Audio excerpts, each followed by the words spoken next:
as I should. So this is, kind of relaxing to people, but also I get to actually read and hold myself accountable. So if you read the book, please let me know if you liked it, obviously without spoiling anything. But yes, so I will be reading from down here, so that's what I'm looking at. The Red Rising book is a series by Pierce Brown. I'm hoping to finish it as soon as I can, obviously.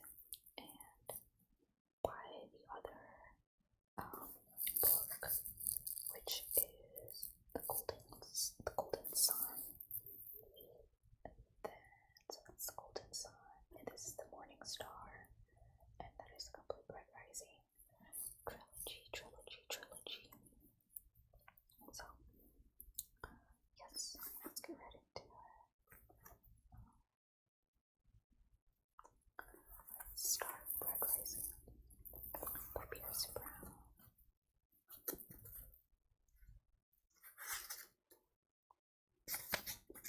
This is kind of a map of where everything is going to happen. Yeah, I'm pretty sure if you search it up online, you can see it clearly. But let's just go ahead and get into this. I'm just gonna put this mic so that I can actually look at my book here. Okay.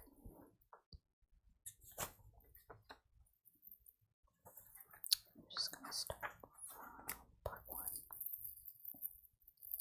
which is called Slave. There is a flower that grows on Mars. It is red and harsh and fit for our soil. It is called Amanthus.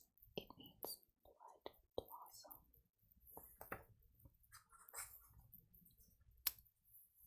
Part 1. Chapter 1. Hell Diver. The first thing you should know about me is I am my father's son. Thinking for him, I did as he asked. I did not cry.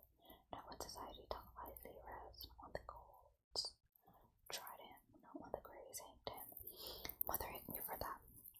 My brother Kieran was supposed to be the stoic one. He was the older, I the younger. I was supposed to cry. Instead, Kieran bawled like a girl when little Eo tucked a Amanthus into father's left work boot and went back to her own father's side. My sister Leanna murmured a lament beside me. I just watched and thought it a shame that he died dancing, but without his dancing shoes. On Mars, there's not much gravity, so you have to pull the feet to breathe the neck. They let the loved ones do it.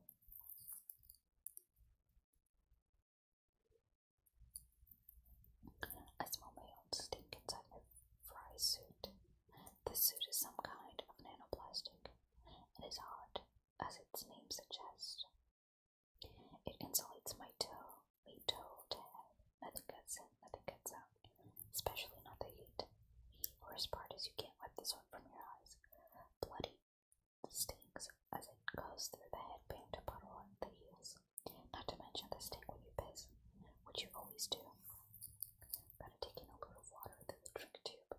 I guess you could be faked with a catheter. We choose the stink. The drillers of my clan chatter, some gossip. Over the calm in my ear as I ride atop the claw drill.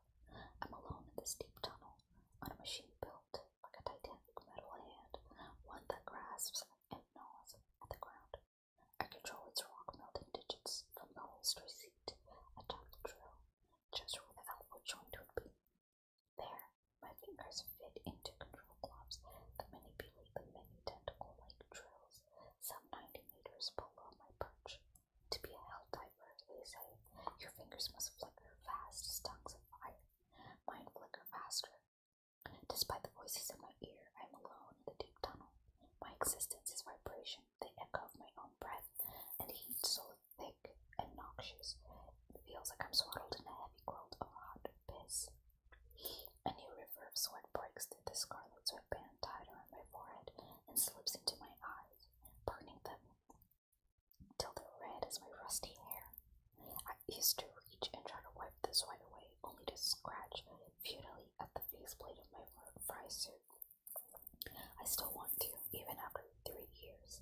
The tickle and sting of the sweat is a raw misery.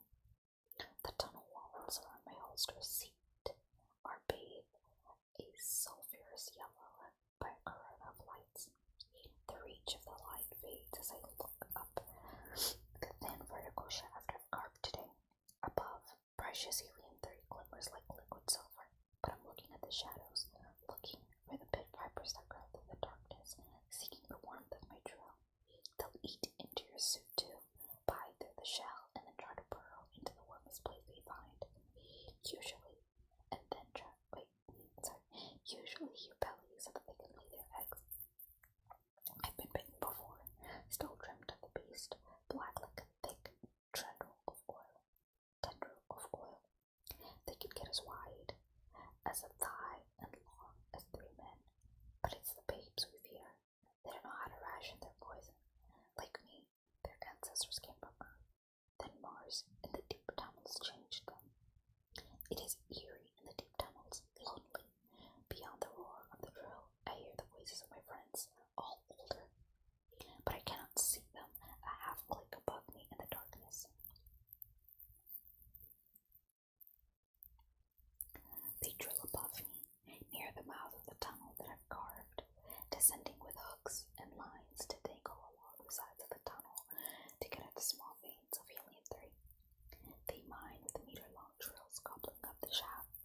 The work still requires mad dexterity of foot and hand, but I'm the earner and the screw. I'm the hell diver. It takes a certain kind, and I'm the youngest anyone can remember. I've been in the mines for 3 years. You start at 13, old enough to screw, old enough to grow. At least that's what Uncle Nero said, except he didn't get married till 6 months back, so I don't know why he said it. EO danced through my thoughts as I peered into my control display and slipped the claw drill's fingers around my fresh vein. EO. Sometimes it's difficult to think of her as anything but what we used to call her as children. Little EO, a tiny girl hidden beneath a mane of red like the rock around me, not true red, rust red like our home, like Mars. EO is 16 too, and she may be like me, from a clan of red earth diggers, a clan of song and dance and soil, but she would be made from air, from the ether that binds the stars in a patchwork. Not that I've ever seen stars. No red from the mining colonies sees the stars.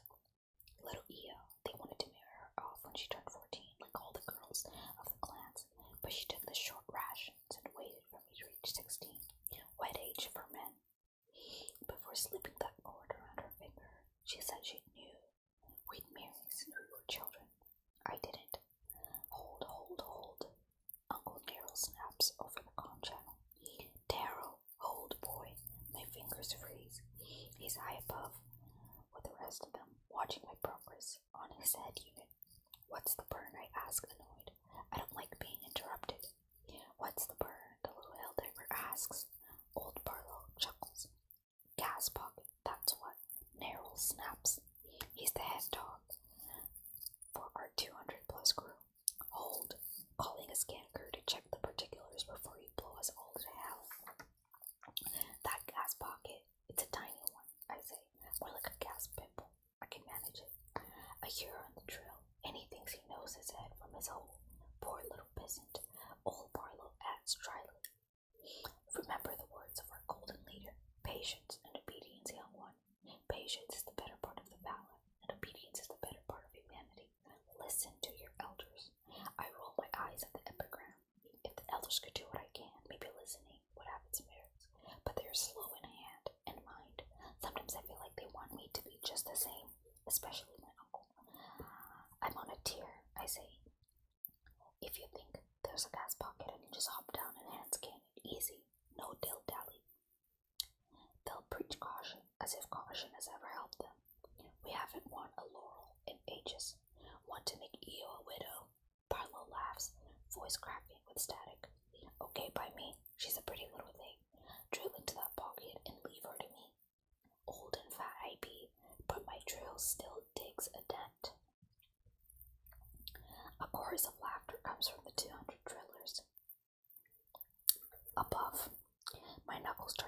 as I grip the controls. Listen to Uncle Daryl. Better to back off till we can get a reading, my brother Kieran adds. He's 3 years older. Makes him think he's a sage, that he knows more. He just knows caution. There will be a time. Hell, it'll take hours, I snap. They're all against me at this. They're all wrong and slow and don't understand that the laurel is only a bold move away. More, they doubt me. You're being a coward, Narrow. Silence on the other end of the line. Calling a man a coward, not a good way to get his corporation. Shouldn't have said it. I say make the scan yourself.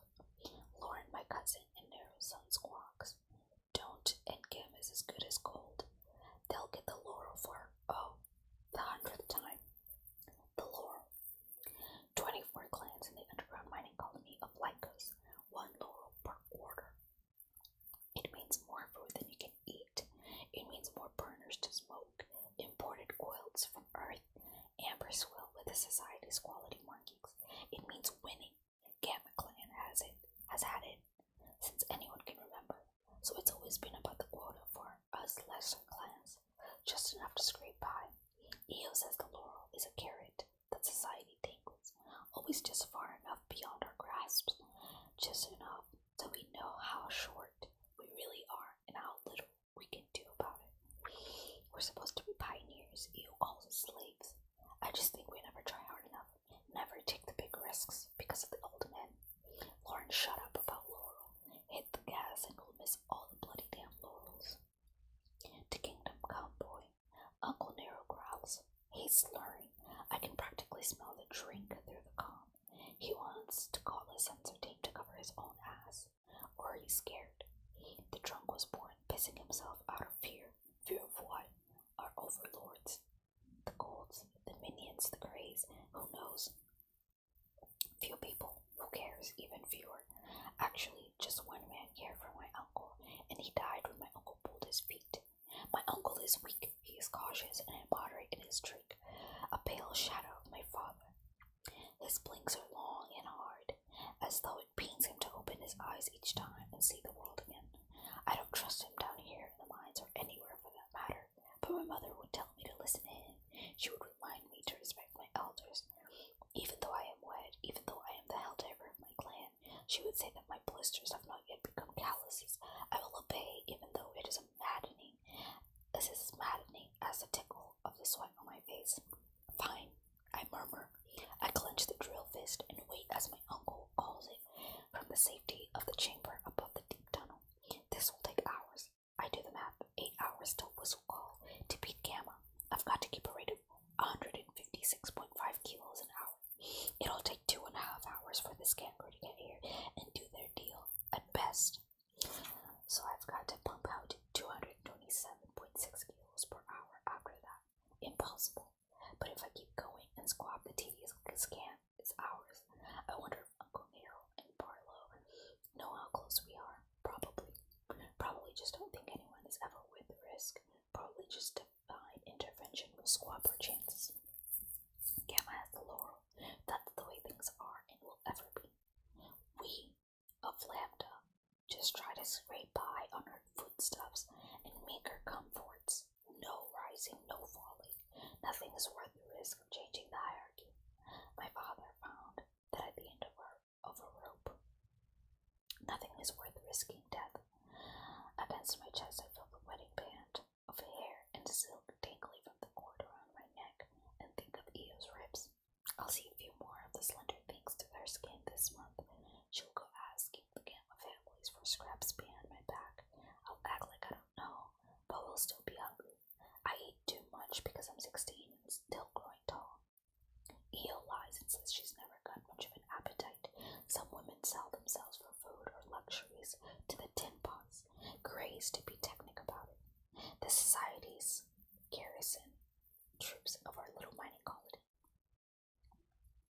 She wouldn't sell her body to feed me, would she? But then I think about it, I'd do anything to feed her. I look down over the edge of my drill to long fall to the bottom of the whole life dock. Nothing but molten rock and hissing drills. But before I know what's what, I'm out of my straps. Scanner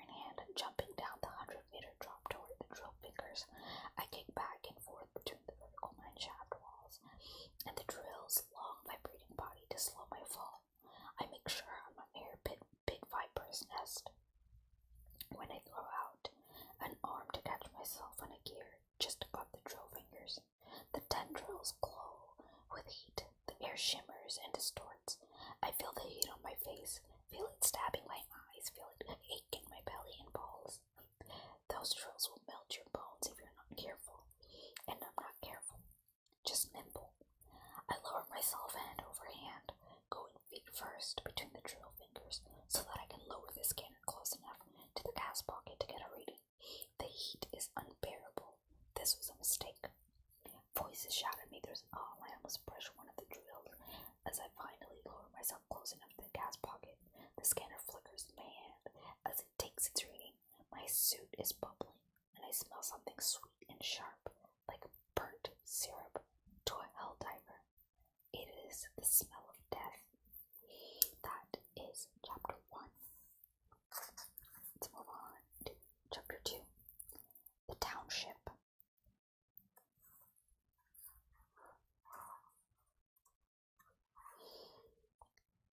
My suit can't handle the heat down here. The outer layer is nearly melted through. Soon, the second layer will go.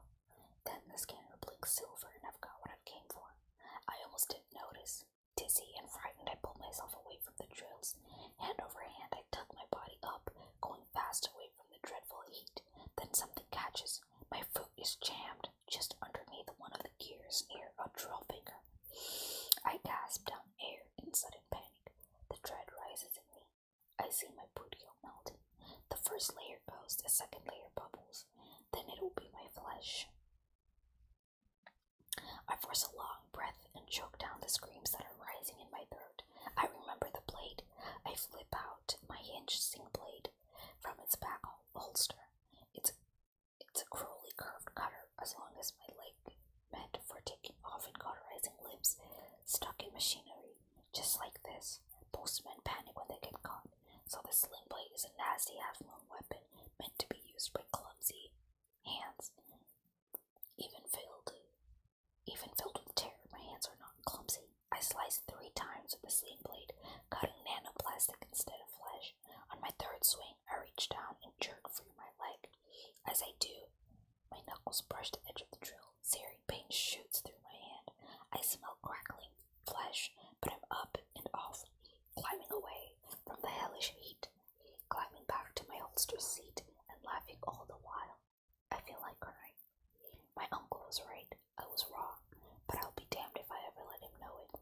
Idiot is his kindest comment. Manic, bloody damn manic, Lauren whoops. Minimal gas, I say. Drilling now, uncle. The holdbacks take my pull when the whistle call comes. I push myself out of the drill, leaving it in the deep tunnel for the night shift and snap a weary hand on the line. The others drop down the kilometer-long shaft to help me up. Despite the seeping burn on the back of my hand, I slide my body upward on the line till I'm out of the shaft. Kieran and Lauren walk with me to join the others at the nearest grav lift. Yellow lights dangle like spiders from the ceiling. My clan and Gamma's 300 men already have their toes under the metal railing when we reach the rectangular grav lift.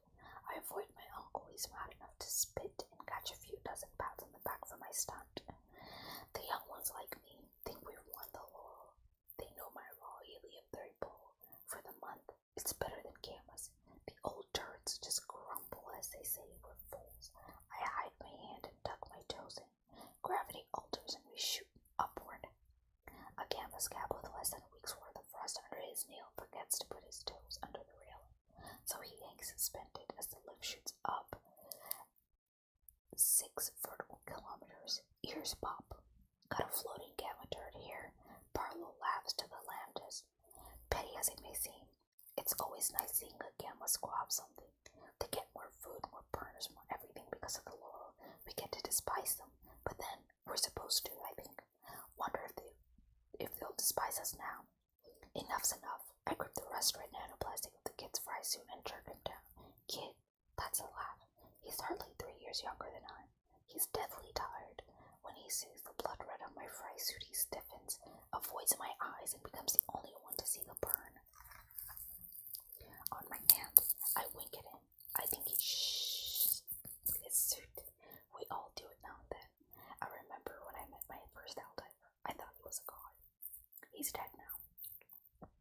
Up top in the staging depot, a big gray cavern of concrete and metal.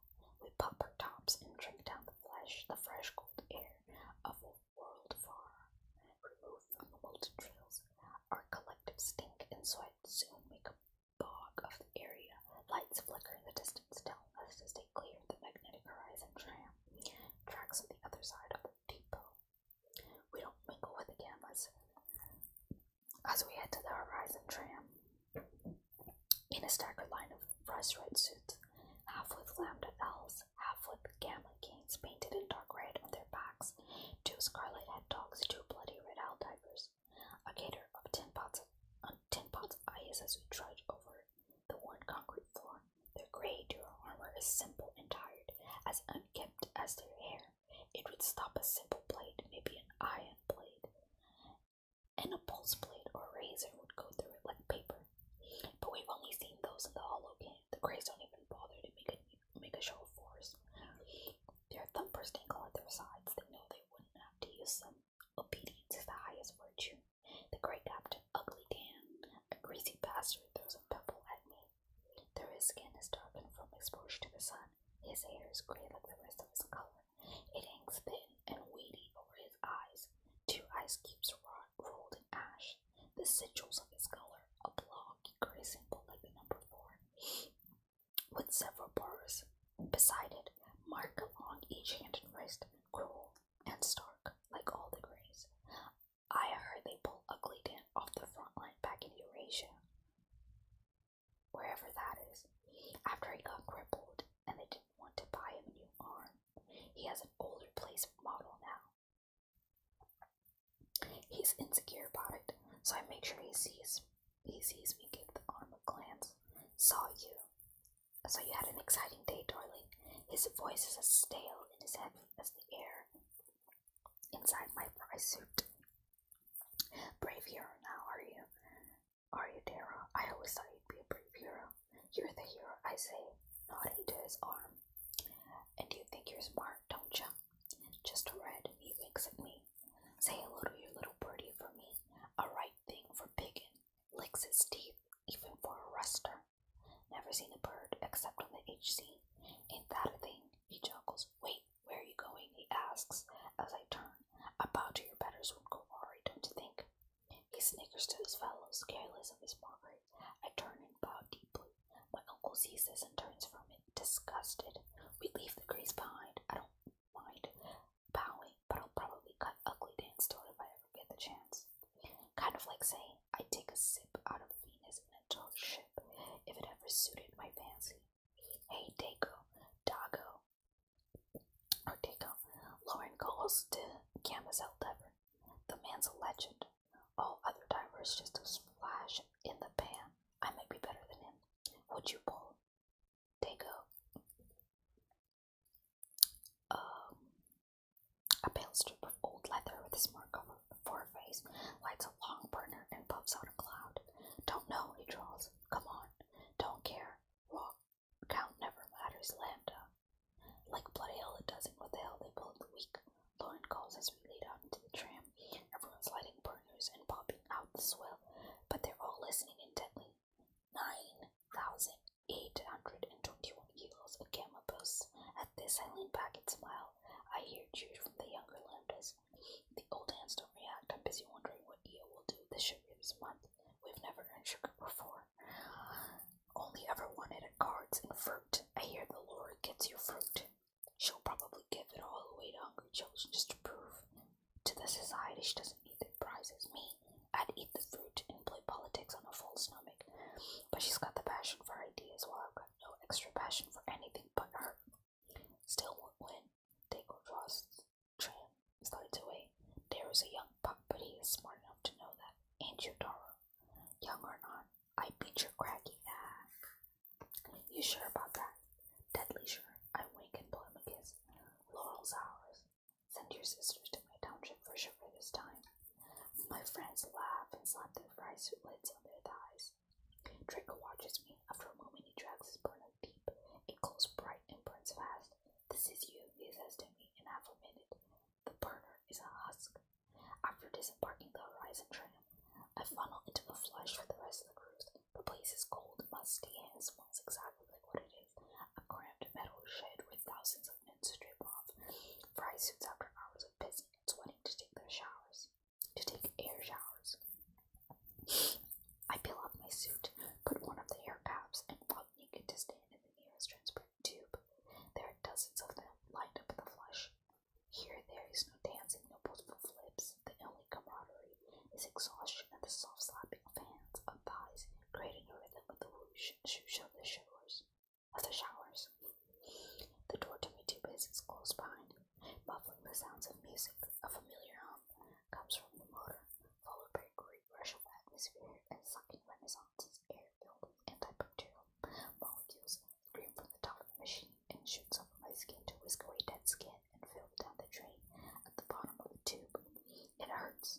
After I part with Lauren and Kieran as they go to the convent to drink and dance in the taverns before the Laurel Tide dance officially starts. The tin pots will be handing out the allowances and foodstuffs and announcing the Laurel at midnight. There will be dancing before and after for us of the day shift. The legend says that the god Mars was the parent of fears. Of tears, foe to dance and loot. As to the former, I agree. But we of the colony of Lycos, one of the first colonies under Mars' surface, are a people of dance and song and family. We spin on that legend and make our own birthright. It is the one resistance we can manage against the society that rules us. Give us a bit of spine. They don't care that we dance or what we sing, so long as we obediently take.